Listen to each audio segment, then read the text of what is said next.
Boris Johnson rewards key allies in resignation honours list. Some of Boris Johnson's closest allies, including Priti Patel and Jacob Rees-Mogg, have been rewarded with peerages and other awards in the former PM's honours list. Former Secretaries of State Simon Clarke and Mr Rees-Mogg were knighted, while Ms Patel was made a Dame. Tees Valley Mayor Benjamin Houchen and London Assembly member Shaun Bailey are among 7 new peers. No serving MPs were given peerages, avoiding by-elections for the Tories. Former Conservative Minister Nadine Dorries was not put forward for the House of Lords, despite speculation she would be on the published list.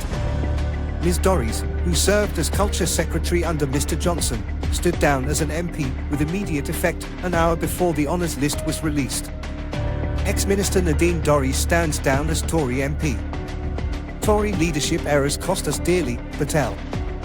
The inside story of Boris Johnson's downfall. The long-awaited list, approved 9 months after Mr Johnson resigned as Prime Minister, included 38 honours and 7 peerages. Kulveer Singh Ranger, a former Director of Transport while Mr Johnson was London Mayor, and former Downing Street Chief of Staff Dan Rosenfield are among those who will enter the Lords.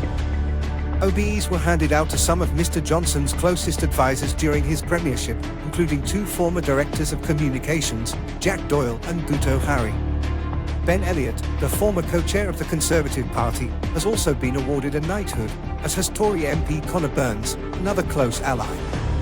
Rishi Sunak has approved Mr Johnson's resignation honours list and forwarded it unamended to King Charles, the Prime Minister's press secretary said.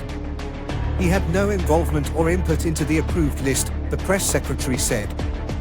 A formerly loyal aide to Mr Johnson branded the honours list an utter disgrace, telling the BBC it was rewards for failure all round. They said, Boris has slammed the door shut on the prospect of any return to the front line of British politics and trashed what remained of his legacy. Labour's deputy leader, Angela Rayner, said it was shameful that Mr Sunak had failed to stand up to his former boss's outrageous demands and agreed to hand out prizes to this carousel of cronies. He promised integrity, but this week Prime Minister is once again showing his appalling judgment by doing Boris Johnson's bidding, Ms Rayner said. And Liberal Democrat Deputy Leader Daisy Cooper said, Boris Johnson has been allowed to hand out gongs to his Partygate pals, and Rishi Sunak has just waved it through.